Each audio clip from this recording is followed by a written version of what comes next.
A massive explosion at the site before the blaze. The fire was so big that villagers around the site were claimed at least 12 lives and injured over 150 people.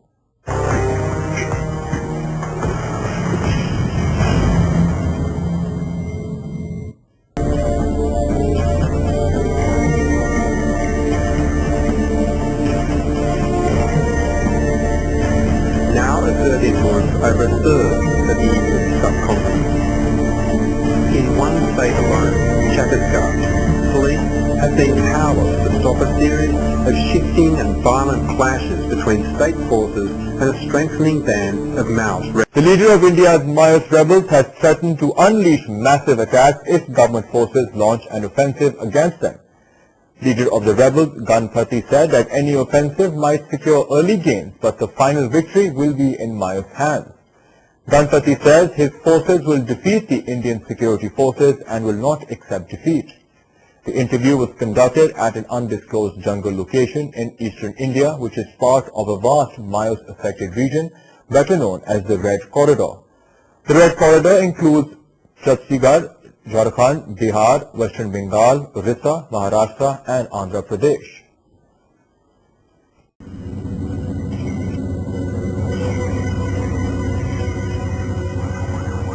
A bomb blast that has shaken tourist paradise Goa. The bike on which the bomb was kept led police to this ashram run by the right-wing organization Sanatan Sanstha. The persons involved in the blast, Malgonda party, was staying at this. As an umbrella organization for several Hindu groups. It has been accused of links with bomb blasts at auditoriums in Thane and Vashi and a movie theatre in Panvel. Goa so far has been spared any major terror incident. But with the tourist season starting, this incident highlights busy street in the heart of Margam, about 30 kilometers from Panaji. Also say that there were three forces. Yeah. All right, very disturbing news coming in. Preliminary report indicating 2 police officers actually having been killed in that encounter. Manish will get us more confirmation of that news, but this is clearly another indication, 100-strong party of Naxals that are. Bells now ringing in the nuclear community after a top nuclear scientist at the Kaiga Atomic Energy Station in Karnataka has gone missing since the 8th of June. Lokanath Mahalingam, a scientist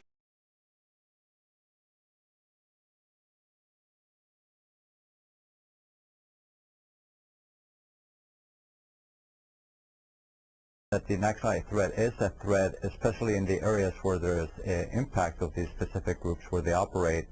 And I think that it necessitates the military action. I think that, as one of the speakers was saying, this operation has been in the works for almost a year.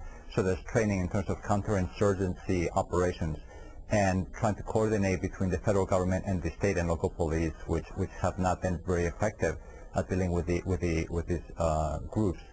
But attention away from other issues, almost covering for the endemic poverty that there is in many of the regions where the Maoists run. land acquisition for nuclear plants in Maharashtra, in Andhra Pradesh, and so many other places.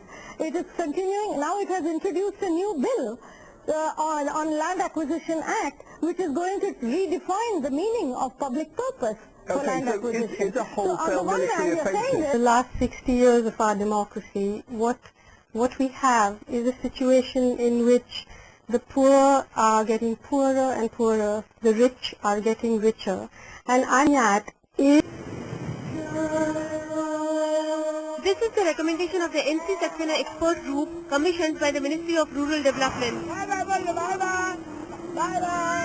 The expert group was set up to find out a manner of identifying the poor in India. Government of India has estimated that 46% children are malnourished. And every family whose child works as a bonded labor. Interestingly, all these categories find special mention in Sonia Gandhi's draft Right to Food Bill. BJP, as I said, the number of MPs in Parliament who with criminal records, it has been a long-standing debate. The point is, all political processes have been criminalized, they have become violent, and India has become an increasingly violent society. Okay, this is the reality. I'm going to jump in. Maoists, with regards to Maoists.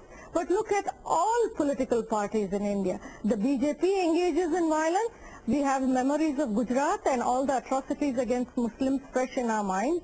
We have the Shiv Sena which engages in violence. We have a large number of members. Of course, they have protections, but the fact is that we are now in a situation of emergency. The human and the tattooed and the poor are falling in, and the Indian state is following them in with guns, with helicopter gunships. We are in crisis. The man who socks the leadership with just one shoe, refusing to let the government. In the last few years, there have been sporadic attempts made by these Sikh militant groups to revive themselves, even targeting cinema halls in New Delhi and Ludhiana. Colonel P S. Purohit के तार Sinhagad training camp से भी जुड़े। ऐसे में उससे ये अहम जानकारी मिल सकती है कि सिंहगढ़ कैंप में और कौन कौन लोग शामिल हुए।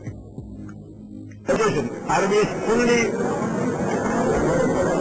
assisting and cooperating with the investigation agencies.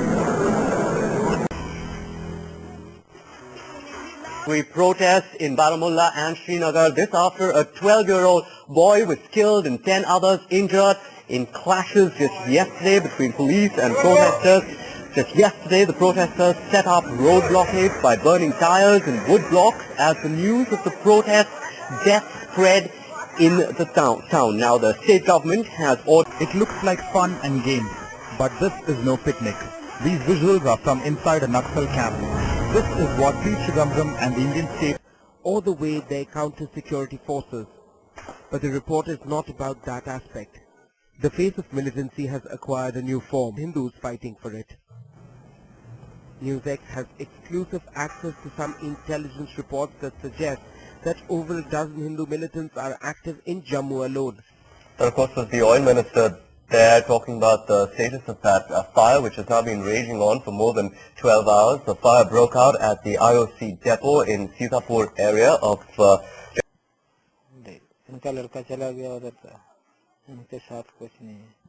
It's very, very difficult for these families to explain to their own society as to why it has happened. So sort of they have been excommunicating this. The families are facing a tough time within their own communities. Years ago, Shamlal became one of the first Hindus to join militant ranks.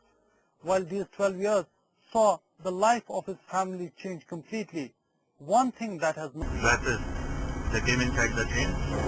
The Naxals took away the food and bedding from the train, leaving people more helpless. After 5 hours of being held up, the Rajdhani was stranded for another 4 hours till the machinery swung back into action. For the passengers, every second counted, and the agony of not knowing...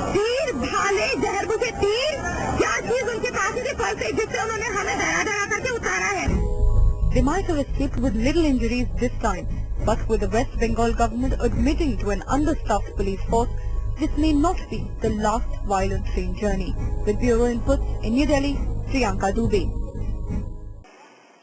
The threat of militants looming large over India's borders from Bangladesh and Nepal has led to beefing up of the security measures. Paramilitary forces, Sashastra Seema Bal and border security forces have been put on high alert, and police patrolling has been increased.